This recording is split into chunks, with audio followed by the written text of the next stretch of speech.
Hello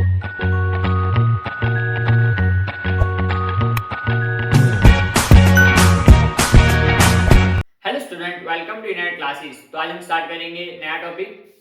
तो आज क्या हम स्टार्ट करेंगे, मूवमेंट अलोंग सप्लाई कर्व। मतलब क्या, हमने सप्लाई के बारे में पढ़ लिया।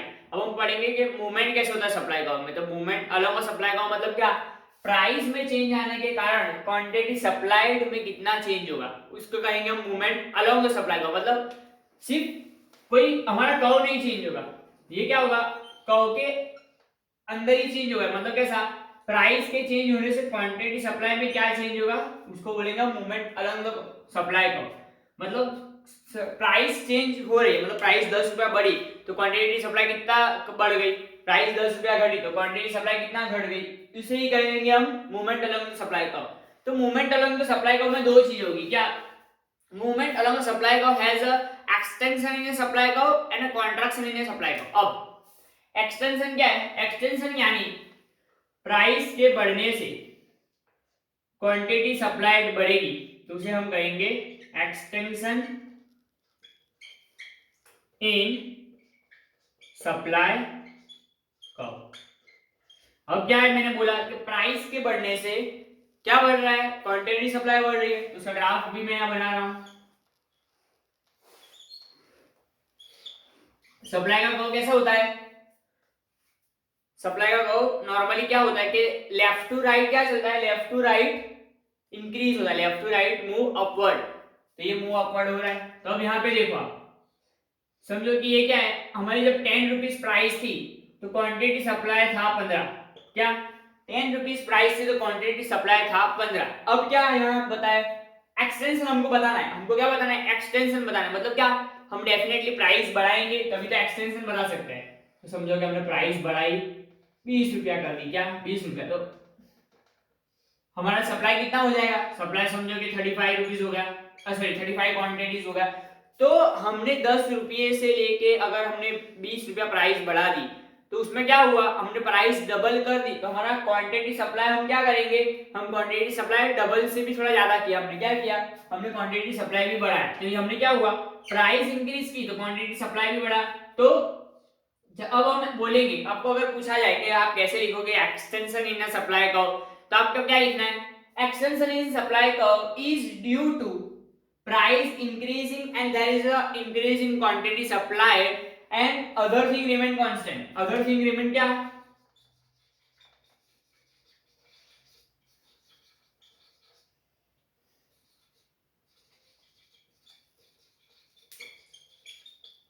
Other thing remain constant. आप इसमें क्या लिख सकते हो कि नंबर ऑफ बायर चेंज नहीं होंगे, price of related good change नहीं होगी, firms in industry, sorry number of buyer इसमें नहीं आएगा, फर्म्स ऑफ इंडस्ट्री आएगा, फर्म्स ऑफ इंडस्ट्री चेंज नहीं होगी, स्टेट ऑफ टेक्नोलॉजी चेंज नहीं होगी।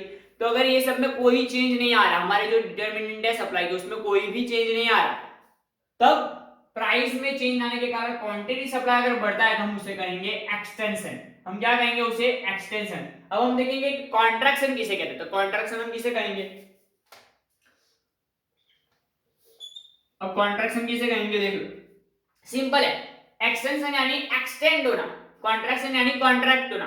मतलब क्या, कॉन्ट्रैक्शन यानी एक साथ मिलना। तो क्या है देखो, कॉन्ट्रैक्शन में क्या होता है, सप्लाई का कॉन्ट्रैक्ट होता है मतलब छोटा हो जाता है। तो अब यहाँ पे क्या होगा, प्राइस क्या है, डिक्रीज होगी। क्या, due to the decrease in price there is a decrease in quantity supply, due to the decrease in price there is a decrease in quantity supply।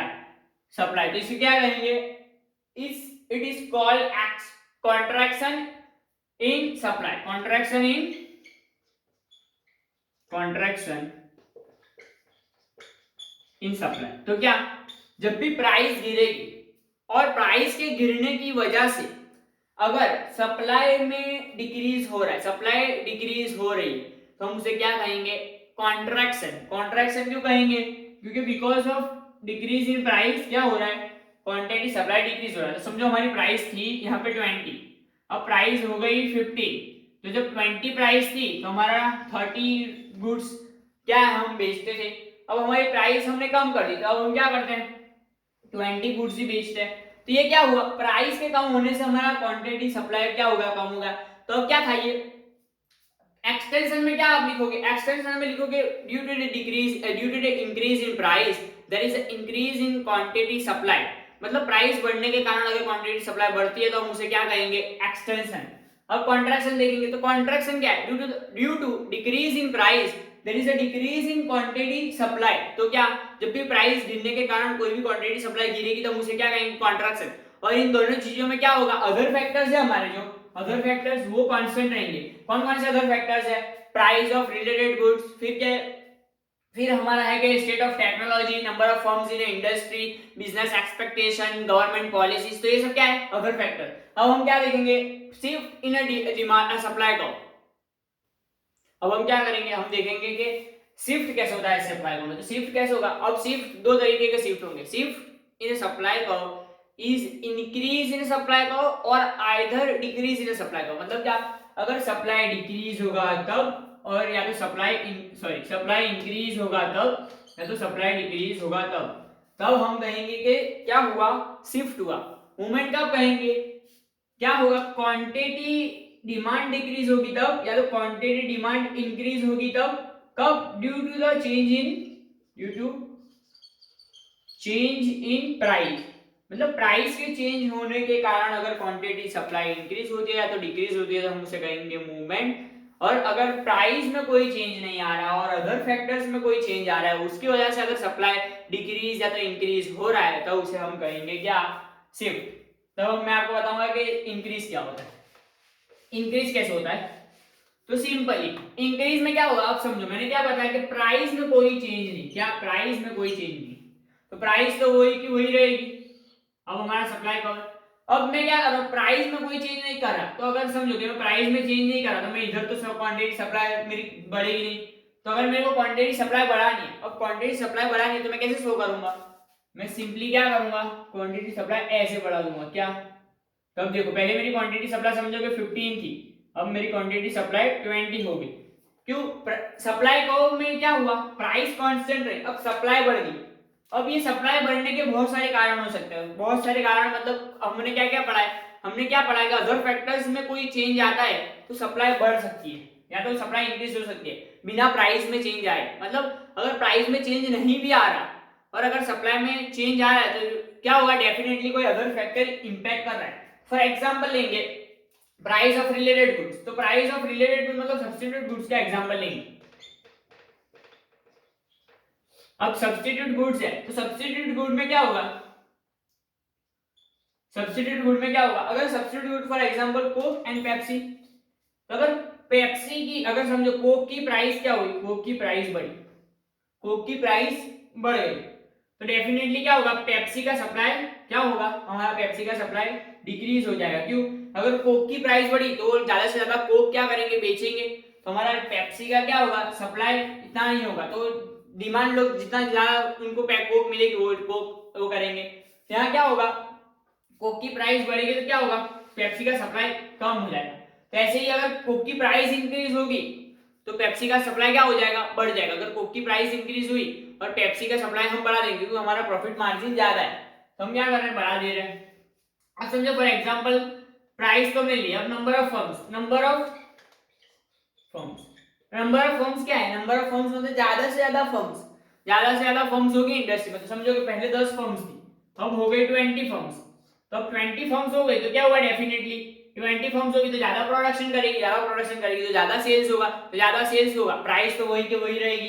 तो क्या हुआ, 10 फर्म्स थी तो 20 फर्म्स हो गई, तो अब हमारा सप्लाई क्या होगा, बढ़ गया। क्यों बढ़ गया, क्योंकि number of firms in industry क्या हुई, बढ़ गई, इस वजह से हमारा सप्लाई बढ़ गया। अब हम देखेंगे नेक्स्ट क्या, goal of a firm. Goal of a firm मतलब क्या, अगर फर्म का एम है कि प्रॉफिट मैक्सिमाइजेशन, तो क्या होगा, सप्लाई वो क्या करेगी, नहीं बढ़ाएगी। अगर प्राइस बढ़ी तो सप्लाई बढ़ाएगी वरना नहीं बढ़ाएगी। बट अगर फर्म का गोल है कि सेल्स मैक्सिमाइजेशन, तो प्राइस में अगर चेंज नहीं भी आया तो अगर समझो कि फर्म का गोल है कि सेल्स मैक्सिमाइजेशन, क्या सेल्स मैक्सिमाइजेशन, तो क्या करेगी फर्म, प्राइस वही की वही रहेगी फिर भी वो क्या करेगी, सप्लाई बढ़ाएगी। तो ये क्या, अगर सेल्स मैक्सिमाइजेशन है फर्म का गोल तो सप्लाई बढ़ाएगी।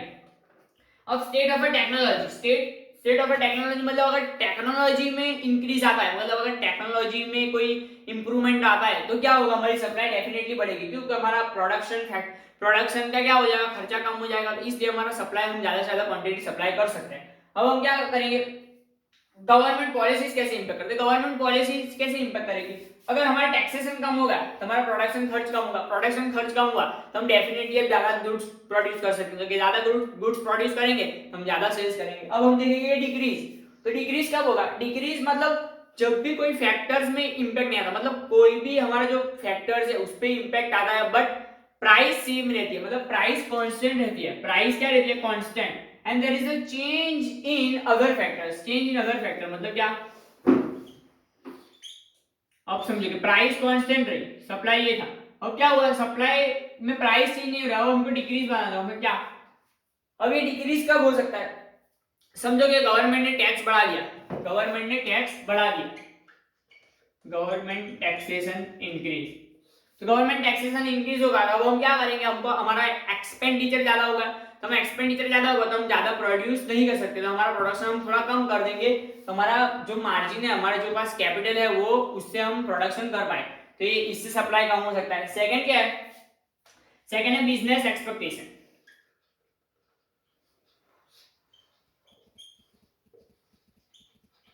अब बिजनेस एक्सपेक्टेशन मतलब क्या, अगर समझो कि बिजनेस चाहता है कि अगर मार्केट आगे बुलिश है, अभी मार्केट बुल में चल रहा है, मतलब अगर मार्केट अभी बुलिश है मतलब अच्छा नहीं चल रहा, मतलब अच्छा मार्केट नहीं, इन्फ्लेशन है, डिफ्लेशन है, अगर डिफ्लेशन होगा तो क्या चाहेंगे, अभी कम सप्लाई करेंगे, क्यों, तो अगर डिफ्लेशन में वो सप्लाई करते तो उनको प्रॉफिट इतना नहीं मिलता क्योंकि इतनी डिमांड नहीं होगी, तो क्या करेंगे, बिजनेस एक्सपेक्टेशन है कि अभी इन्फ्लेशन आएगा तब वो क्या करेंगे, सेल्स ज्यादा करेंगे, तो अभी क्या कर रहे हैं वो सेल्स अभी कम कर रहे हैं, तो क्यों अभी डिफ्लेशन चल रहा है इसलिए सेल्स कम करेंगे, तो अगर सेल्स कम करेंगे तो क्या होगा, डेफिनेटली प्राइस में कोई चेंज नहीं करेंगे, ऑटोमेटिक उनका जो सेल्स होगा उसको क्या कर देंगे, वो कम कर देंगे।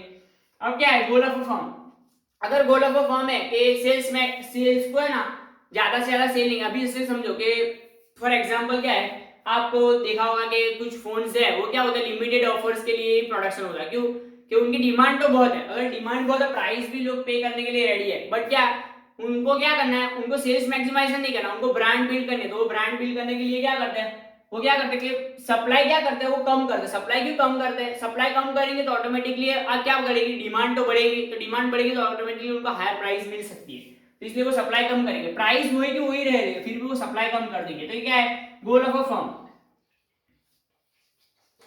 Goal of a firm. तो ऐसे ही क्या हमने डिक्रीज देखा फिर इंक्रीज देखा, हमने मूवमेंट भी देखा, तो मूवमेंट में क्या है एक्सटेंशन एंड क्या है कॉन्ट्रैक्शन, और शिफ्ट में क्या है इंक्रीज एंड डिक्रीज, तो आपको ये अच्छे से रिवाइज कर लेना क्योंकि ये 3 मार्क्स या 4 मार्क्स में पूछ सकते हैं।